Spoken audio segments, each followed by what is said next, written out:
Hello and welcome to the story behind Retrospective, in which I'll be going through a few of the more popular videos on my channel and sharing little facts about how they were made.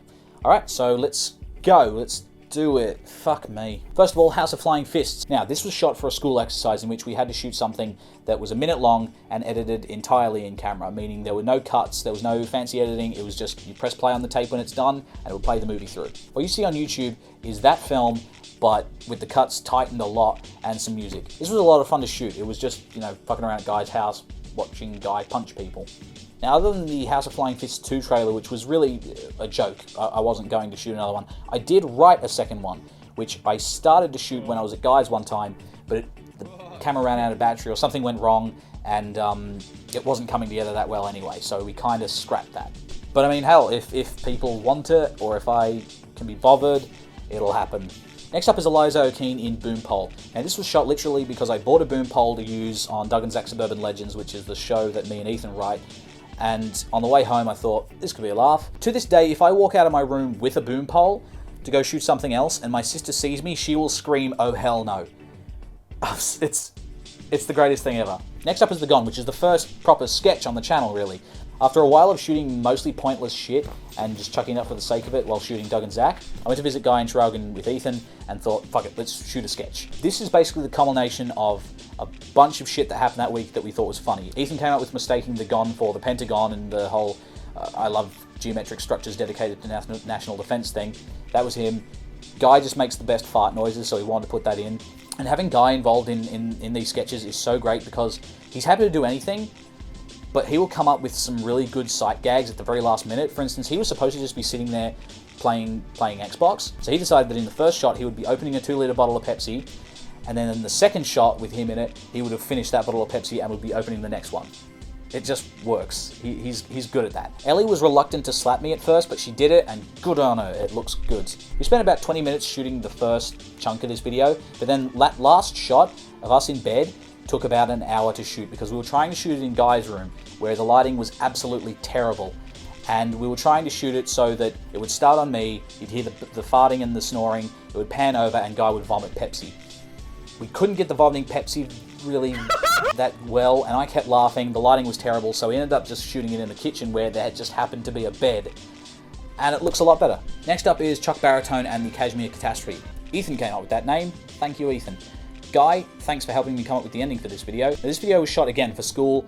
It was part of an exercise where we had to shoot something that consisted of one shot and maybe one camera movement. So I thought, action sequence. This was a lot of fun because I not only got to play around with After Effects, but I also got to fuck around with practical gore effects, which I hadn't done since high school. The blood in this is made out of red food dye, maple syrup, ground coffee, and some water. That's it. It looks all dark and red and disgusting. It's awesome. And the heart was made out of a capsicum that just so happened to look a bit like a heart. I squashed it down a bit so it was a bit smaller, and that's what you see in the video. Also, huge thanks to Thomas Papandonio for actually teaching me how to use After Effects. You're the boss. Now, the Mentos V1 said, I need to know the story behind Guy Gets Girls. Here it is. Now, this is one of the most popular videos on my channel, and it was the easiest thing to shoot and write. Literally, on the first day that I got to Traralgon to hang out with Guy, he said, are you a pig because you're baking me crazy? I asked him if that was from something. He said no, so I said, let's use that in something. We spent 15 minutes coming up with bad pickup lines, then went out and shot it. And again, Guy was great with the sight gags. Originally, he was just going to be wearing aviators, but he came out of the house with a giant gun. Because Guy. Everyone who saw it loved this video. Guy ordered a pizza from his local pizza place about 3 weeks later, and on the inside of the box they had written, are you a pig because you're baking me crazy? He was so happy. Next up, this is the most popular video I've ever put up. It's the Go Fuck Yourself song. It just hit 2,000 views, which is fucking unheard of for anything I've ever done. There's an alternate ending in which Guy has like ice cream on his face, and we lean in and say, Caitlin, are you okay? She turns around and says yes. She's got like a creepy grin on her face, but it kind of stretched the video out and just didn't feel all that funny. The Go Fuck Yourself song is written and performed by my sister Caitlin. It was just written because she was having a bad day and thought, I'll write a little snarky little jingle about it. But when she played it to me, I was like, no, we have to make this, we have to make a little video out of this. This is too funny to not. And Guy was happy to be in it and brought along sight gags as usual. The ice cream thing, that was his idea. And it also gave me an excuse to have Guy do a spit take with tea. I've always wanted to do that. Next up is Guy's Land 2012. Now, I'd shot a few montage videos before this, but they were all just kind of me and my friends dicking around set to music. This, I wanted to do something different. So I shot a bunch of stuff at Guy's Land. I got home and spent about 8 or 9 hours on my birthday just editing it. It went through about 3 or 4 different versions before I settled on the one with Miley Cyrus being all creepy and guys' nose bleeding and stuff. And I'm happy with that. Bravoski802 asked on this video, why is Guy's nose bleeding? The answer to that question is because he got up. He gets pretty heavy and frequent nosebleeds when he gets up in the morning. He's not well. Bravoski also asked in the going to the city montage video, what camera do I use? I use a Canon 600D, and that particular montage was shot entirely using a Canon 50mm 1.8 lens. Next up is Guy Gets Girls and So Can You. Now this is just basically an ad for the t-shirts that I was putting up. Originally it was going to be kind of more corny and more ad-like, but then we thought we'll just make a sketch out of it and put the t-shirts in there. We spent about 2 days trying to figure out how to end this thing. The night that we shot it, we were having dinner and we were just laughing at things as we do. Guy pulled out a straw and did exactly what he does in the video to Chip. I lost my shit and was like, that's our video. That's how we end it. And we shot it in the next 10 minutes and now that's it. So Guy does do that kind of weird shit and he does get girls. Good on him. Next up is Job Seeker, which is one of my personal favorites on the channel.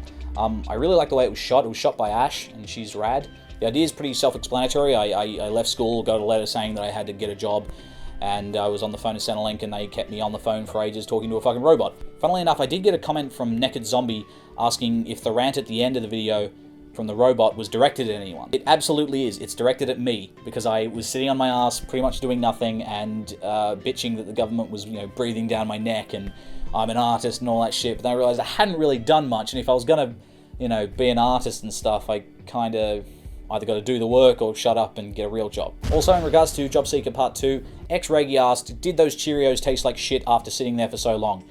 They didn't taste like shit, but they were really soggy, and I did end up leaving them there on the bench for the rest of the day. I came back, they'd absorbed all the milk, and it was just this putrid, brown mess. I'd imagine that would probably taste like shit. Hope you've enjoyed this. Thanks so much for watching all these videos. I wouldn't be doing one of these if it weren't for you guys actually watching the damn things. I hit 100 subscribers this week. That's huge for me. And thanks to everyone who's helped out with these videos just by being in them, helping me film, sharing them around. Just thank you so much. Without you guys, I wouldn't be doing this. Thanks so much. I'll hopefully make another one of these further down the line on new videos. But yeah, in the meantime, thank you. Good night.